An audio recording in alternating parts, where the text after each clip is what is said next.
I hope in the end they will come to some sort of agreement. I hope. But Indonesia will not choose side, and we like to be friends. Of both sides. No, we respect all countries. We consider China a good friend of ours. We consider United States also a good friend. So we want to be the bridge.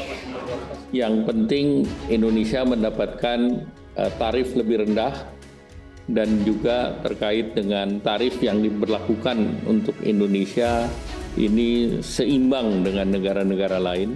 Nah, oleh karena itu pemerintah optimis dengan adanya perundingan ini diharapkan hasilnya positif.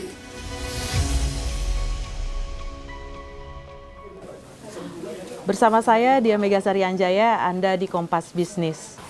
Mas Bima, kita ke update yang terkini 16 April, 3 menteri Presiden Prabowo berangkat ke Amerika untuk melakukan negosiasi. Kita memiliki Pak Menko Erlangga sebagai Menko Perekonomian, Bu Sri Mulyani Menq, dan Pak Sugiono sebagai Menlu. Oke, katakanlah memang tidak ada dubes di sana, tapi ada Pak Sugiono. Pertanyaan saya adalah kenapa tidak ada Menteri Perdagangan? Ya meskipun Menteri Perdagangan di bawah Kemenko Perekonomian seperti itu ya. Kenapa tidak ada Menteri Perdagangan? Padahal ini masalahnya adalah masalah perang dagang. Gitu loh. Kenapa menurut Mas Bima? Ya dulu tuh sudah ada wacana sebenarnya, sempat muncul ide perdagangan itu harus dipisah.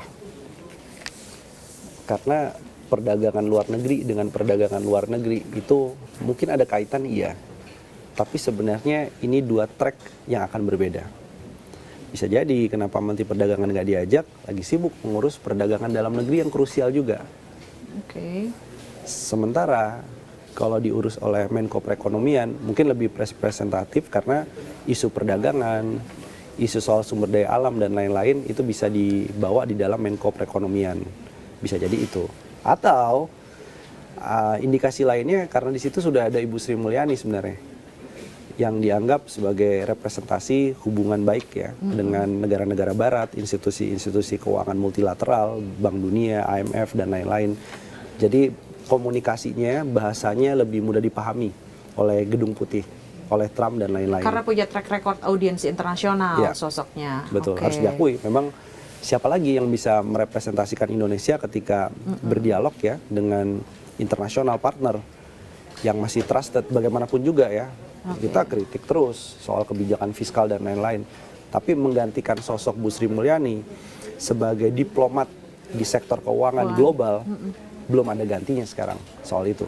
Itu harus diakui. Nah, itu yang membuat Menteri Perdagangan absen, tapi memang seharusnya Menteri Perdagangan diikutkan dalam rombongan. Ya karena kan ini perangnya perang dagang, kenapa justru bukan Menteri Perdagangan ya? Tapi tapi penjelasannya Mas Bima juga berulang kali lah di berbagai kesempatan bahwa ya tarif adalah cuma senjata, bukan tujuan utamanya Trump. Makanya sinyal itu ternyata ditangkap juga oleh pemerintah Indonesia. Kayak aku percuma juga nih ngirim Menteri Perdagangan karena yang diminta si Trump jangan-jangan memang bukan tarif dibalas tarif nih Mas, kayak gitu loh Mas. Ini membahasakannya gimana ya? Ternyata si tarif ini kita tegaskan sebagai penegasan lagi aja bahwa ini loh 3 tim negosiasi tidak ada Menteri Perdagangan, padahal ini konfliknya konflik perdagangan. Artinya kan ada sesuatu di balik perang tarif ini yang sebenarnya bukan perang tarif kok, kayak gitu loh. Kita bisa membahasakannya seperti apa ya Mas? Ya secara sederhana tidak ada dasar dari pengenaan tarif balas dendam atau tarif resiprokal yang dilakukan Trump. Rumusan itu absurd. Jadi secara ekonomi memang dipertanyakan dasarnya. Kemudian Trump itu beserta timnya itu mengeluarkan list.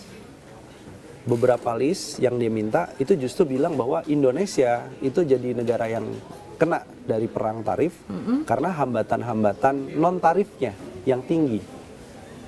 Salah satunya adalah TKDN. Salah satunya adalah 100% ekspor devisa hasil ekspor harus disimpan di bank domestik. Oh ya, itu ternyata agak ngusik Amerika ya. Nah, yang belum bisa dibaca adalah DHE ini siapa yang paling kena? Freeport. Jadi Amerika ini Perusahaan sebenarnya Amerika ya. kepentingan di Indonesia selain keamanan selama ini juga sebenarnya terbatas ya. Tapi kita lihat yang paling besar dari dulu sejak tahun 1967 itu adalah soal kontrak karya Freeport. Oke. Sehingga yang terkena dampak dari devisa hasil ekspor 100% itu adalah kan sumber daya alam. Jadi sebenarnya pemerintah bisa bilang begini, oke, ada devisa hasil ekspor karena itu untuk menjaga volatilitas rupiahnya tetap stabil. Tapi di sisi yang lain, Indonesia sudah memberikan loh sampai relaksasi ekspor konsentrat tembaga kepada Freeport sebelum adanya Indonesia kena tarif dari Trump. Yang artinya itu bisa dibawa ke dalam meja negosiasi dengan Trump. Bahwa Freeport itu sudah dianak emaskan.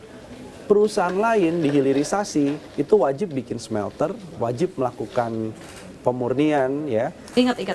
Tapi hanya Freeport tahun 2025 Anak emas dulu. diberikan relaksasi ekspor konsentrat biji tembaga Iya, keluar. istimewa lah, diistimewakan. Kurang istimewa apa? Ini mungkin harus di-recall lagi, harus diingatkan lagi kepada Trump. Indonesia itu udah baik sama Amerika sebenarnya. Oke. Di sebelah mana kita kurang baik dengan Amerika Serikat? Oke. Ya, perusahaan China justru yang sekarang disuruh hilirisasi di Indonesia, disuruh Bikin bikin smelter, ya kan? Disuruh bikin perusahaan baterai di dalam negeri. Iya. Jadi kasus lain adalah iPhone 16, Oke. Apple, Apple. misalnya. Kurang baik apa kita dengan Apple? iPhone 16 ya sudah pre-order sekarang. Pabriknya ada nggak di Indonesia? Masih dalam komitmen, tapi dia udah boleh untuk melakukan penjualan. Perusahaan lain harus memenuhi TKDN dan lain-lain. Baik, kita akan berlanjut di segmen setelah ini. Sebenarnya kita Indonesia, Amerika sudah memberikan list negosiasi jauh ini sebagai wawasan kita bersama aja ya. Ada yang namanya USTR, United States Trade Representative, yang mengirimkan list-list daftar nego Indonesia, apa aja nih yang bisa diminta sama Amerika untuk di Indonesia kayak gitu. Apakah ini akan masuk ke dalam pembahasan di negosiasi? Apakah ini udah pasti akan masuk jadi bahan negosiasi juga? Satu, saya masih khawatir komunikasi antara administrasi Trump dengan list dari USTR itu belum diupdate listnya. Yang artinya listnya kan dibuat oleh Presiden sebelumnya, Joe Biden. Ini udah administrasi Trump. Jadi artinya apa? Artinya listnya Trump bisa jadi totally berbeda dengan list yang kemudian disodorkan USTR ke pemerintah Indonesia. Oke. Jadi kita masih menunggu nih, Trump sebenarnya maunya apa sih produk-produknya? Oke, berarti Karena, list yang dikirim USTR ini menjadi challenge, menjadi tantangan harus buat diverifikasi. 3 menteri itu ya? Iya, harus diverifikasi. Iya. Bener nggak Trump minta list-list ini? Masih relate nggak Masih dengan relate pemerintahan nggak? Betul. Trump? Itu menjadi tantangan Iya. buat tim negosiasi kita. Betul, karena Trump ini berubah dengan sangat cepat. Contoh misalnya, Trump itu mengecualikan beberapa produk dari tarif resiprokal. Salah satu yang dikecualikan itu adalah produk yang terkait dengan bahan baku obat-obatan, kemudian nikel karena belum banyak diproduksi di Amerika, tembaga sama emas batangan. Beberapa hari setelah itu muncul lagi daftar bahwa perangkat elektronik semikonduktor itu juga dikecualikan dari tarif, dari perang tarif, karena Amerika melihat itu kebutuhan di pasar Amerika. Jadi nggak mau dikenakan biaya lebih mahal untuk impor. Jadi mana nih list yang bisa kita pegang? Kok setiap berapa hari sekali Trump melakukan revisi, pengecualian. Jadi pemerintah Indonesia harus hati-hati juga. Yang artinya begini, jangan sampai list yang disodorkan oleh siapapun yang mengatasnamakan pemerintah Amerika, kemudian kita buru-buru membuka pintu impor untuk itu, TKDN direlaksasi, kuota impornya kemudian dihapus atau diganti. Sementara negosiasi masih berjalan dan Trump itu masih akan berubah terus kebijakan barang mana yang dikenakan tarif. Bayangin, kalau kemarin kita sudah membuka keran impor untuk peralatan elektronik misalnya, untuk menyenangkan Trump, Trump bilang, enggak kok, peralatan elektronik, komponen elektronik, karena itu nomor 1 ekspor Indonesia ke Amerika, itu komponen elektronik. Enggak kok, kita nggak Nggak minta ngomongin itu itu, nggak kok. minta itu. Wah, yang masuk bukan barang Amerika, barang dari China, Vietnam yang akan masuk, India yang akan masuk ke Indonesia. Jadi kita juga harus hati-hati nih dalam diskusi dengan Trump. Karena dia akan spin berubah itu sangat cepat. Nggak ada yang tahu apa yang dipikirkan dia. Peter Navarro mau ngapain ke depan, itu semuanya blank. Di sekeliling dia juga blank. Elon Musk Ngamuk-ngamuk sih. juga nggak paham. Iya. Kok bisa tiba-tiba ada perang tarif dan lain-lain. Jadi itu membuktikan ini masih dinamis situasinya. Situasinya dinamis, tetapi kita kembali di antara tiga jagoan ini, ada Pak Erlangga back to back dengan Bu Sri Mulyani yang kita harus mengapresiasi dan harus mendukungnya lah. Ya, Oke, negosiasi penting. lumayan back to backnya oke lah. Ada Menteri Luar Negeri Sugiono juga. Ini yang kabarnya ada dua menteri berangkat tanggal 16, Bu Sri Mulyani berangkat agak belakangan nih. Ini informasi yang saya terima seperti itu. Jadi memang biasanya kalau di film-film atau di serial-serial superhero kayak gitu kan, jagoan kan keluarnya memang belakangan nih Mas. Kayak gitu. Apakah ketika orang-orang Trump aja nggak bisa membaca Trump ini semau-maunya lu deh kayak gitu kan. Nah, ini kira-kira Bu Sri Mulyani ini akan merespon apa nih Mas kira-kira dalam negosiasi ini, kita kayak memetakan aja gitu. Ya, kemungkinan besar dia akan masuknya memang lewat situasi fiskal. Jadi apa yang dilakukan dengan Trump, kita nggak pernah musuhan dengan Amerika Serikat, tapi gempanya, tsunami-nya sampai dirasakan ke sektor keuangan dan APBN yang ada di Indonesia. Mungkin Trump harus baca APBN kita tuh. Januari sampai bulan Maret kan, penerimaan pajak secara neto itu masih terkontraksi, utangnya makin naik.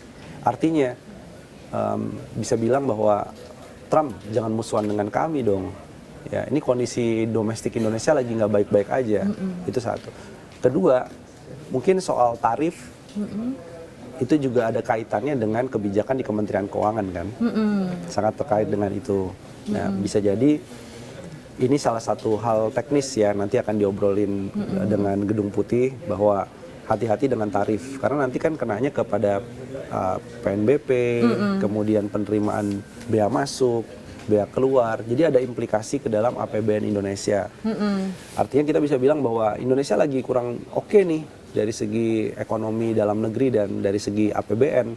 Tolong jangan tambah masalah baru dengan kebijakan Anda gitu. Dan mungkin juga terkait dengan royalti di sektor sumber daya alam yang Amerika punya banyak pengaruh dan banyak kepemilikan saham di situ. Mungkin salah satu yang akan menjadi daya tawar. Oke, gimana kalau misalnya itu kan beberapa yang disebut Mas Bima itu sebenarnya non tarif ya? Ya. Itu bisa nggak sih kira-kira ya si Amerika udah diistimewakan dengan Freeport seperti itu, tapi ternyata nggak puas nih Mas. Kira-kira nih apa yang harus kita respons ketika Trump bilang ini misalnya nih, gue udah puas dengan Indonesia tapi masih belum maksimal nih gue puasnya sama Indonesia, ease of doing business gue dong, tolong dong direlaksasi. Nah itu apakah Indonesia bisa merespon atau memberikan itu, atau kita harus justru berhati-hati kalau si Trump tiba-tiba gue minta ease of doing business deh untuk bisnis gue di Indonesia, tolong dong lebih dilonggarin lagi, direlaksasi lagi, kita bisa mengabulkan? Sebenarnya dari paket kebijakan 1 sampai 16 ya di Jokowi periode pertama, kemudian Undang-Undang Cipta Kerja di periode Jokowi kedua, itu isinya deregulasi semua. Nah, tapi yang menjadi persoalan kenapa sampai sekarang isunya adalah kemudahan berbisnis, itu masih jadi isu besar. Bisa jadi deregulasi, penyederhanaan, ada OSS, Online Single Submission, korupsi di setiap lini birokrasinya belum diberantas. Itu yang membuat pengusaha terutama dari Amerika Serikat juga jengkel juga berbisnis di Indonesia. Kedua, bisa jadi juga terkait dengan ketidakpastian hukum yang ada di sini. Ketidakpastian kebijakan. Contoh misalnya, peraturan Menteri Perdagangan soal perizinan impor, termasuk Lartas, itu dalam beberapa bulannya, kalau nggak salah sekitar 6 bulan, itu bisa berganti 3 kali. Yang terakhir peraturan Menteri Perdagangan 8/2024. Yang artinya pengusaha Amerika mau nanamkan modal, dia berbisnis, view-nya kan 10 tahun, view-nya 30 tahun. Peraturannya Berubahnya dalam lebih rapat. cepat. Apa bedanya dengan Trump? Oke. Yang berubahnya juga cepat sekali nih, dinamis sekali. Nah, itu sebenarnya jadi musuh bersama nih, peraturan yang sering berubah-ubah. Nah, itu artinya kalau kita bicara deregulasi, penyederhanaan perizinan dan lain-lain, bisa jadi masalahnya adalah personnya dan juga kepastian kebijakannya. Itu yang lagi dibutuhkan. Undang-undang Cipta Kerja kita kan jadi nggak pasti sekarang nih. Dibatalkan oleh MK, dibuat baru lagi, dibatalkan, kemudian disuruh merevisi. Nah, ini sebenarnya masa krusial nih untuk revisi Undang-Undang Cipta Kerja tadi. Itu mempengaruhi bisnis, ease of doing business juga ya. Betul. Oke, baik. Ini kita masih bahas juga dengan tim yang dikirim ke Amerika Serikat, Mas. Insya Allah kalau berhasil, alhamdulillah. Dampaknya apa nih, Mas? Kalau berhasil? Ya, semoga sih kita dikasih exemption ya, jadi 0%. Bahkan kan baseline tarifnya 10%. Kita bisa dikenakan 0% nih harapannya. GSP itu. Nah, dihidupkan masih lagi lah Generalist System of Preference. Intinya Indonesia harus manfaatkan momentum ini, entah apapun nanti hasilnya. Karena kita nggak ada yang tahu Trump ini berapa lama dia bisa bertahan dengan kebijakan perang dagangnya. Tapi di masa 90 hari jeda dan negosiasi, Indonesia bisa ngapain? Ajak aja Amerika Serikat untuk apa? Untuk berinvestasi lebih banyak ke hilirisasi mineral di Indonesia. Sekarang kenapa nikel, tembaga itu dikecualikan dari tarif resiprokal? Karena Amerika butuh itu untuk elektronik, untuk otomotifnya. Indonesia ini sekarang 90% itu tujuannya ke China untuk nikel. Bauksit juga dominasi perusahaan-perusahaan dari China. Nah, negosiasinya dan goal ujungnya adalah bisa nggak kita butuh diversifikasi negara asal investasi di hilirisasi. Amerika jangan cuma beli, apalagi beli cuma konsentrat barang mentah, tapi investasi dan mengakuisisi smelter yang ada di Indonesia. Itu sebenarnya win-win solution. Jadi mungkin bisa melunak, tarifnya bisa lebih diturunkan lagi atau bisa jadi 0%. Oke, itu cerita manisnya. Kalau innalillahinya, ini ternyata negosiasinya gagal. Kalau negosiasinya gagal, Hard landing seperti apa yang harus masyarakat kita siapkan lah, Mas? ya. Jadi Selyos menghitung dampak apabila perang dagangnya terus berlangsung selama 1 tahun ke depan, itu output ekonomi akan tergerus 160 triliun. 160 triliun. Serapan tenaga kerja itu berkurang 1,2 juta orang. Karena ini akan kena ke industri padat karya kita. Nah, itu adalah worst skenario-nya. Jadi 1,2 juta orang yang dia akan jadi korban PHK atau berkurang perusahaan melakukan rekrutmen baru, oprek barunya dia berkurang, lowongan kerjanya berkurang. Ini harus dicarikan solusi segera nih, 1,2 juta orang. Nah, jadi masyarakat ini juga harus bersiap ya. Ini bukan dalam rangka sebenarnya fear-mongering gitu ya. Tapi ini realita. Ketakutan. Ya, betul, bukan. Tapi kita mempersiapkan skenario bagus tadi udah disebutkan, skenario yang kurang oke gimana. Maka harus mempersiapkan sekarang ini. Anytime di sektor padat karya terutama yang berorientasi ekspor, efisiensi itu bisa dilakukan kapanpun dan sudah terjadi sebenarnya kan efisiensi itu. Ke depan gelombangnya bisa lebih besar lagi. Kemudian juga berarti harus ada dana darurat. Jadi masyarakat juga harus diberitahu. Sebagian sudah punya dana darurat dengan beli emas. Makanya di mana-mana rame ya. Sebenarnya bukan panik buying sih, itu rasional kok, orang mindahin uang dari bank beli logam mulia gitu ya. Intinya suatu saat ada kedaruratan, kehilangan pekerjaan, pendapatan, itu bisa dicairkan asetnya. Jadi andaikan ada perlambatan ekonomi yang harus pemerintah siapkan karena ada transparansi, tidak denial, ada sense of crisisnya, setidaknya perlambatannya model soft landing. Jadi masyarakat lebih prepare, tidak shock.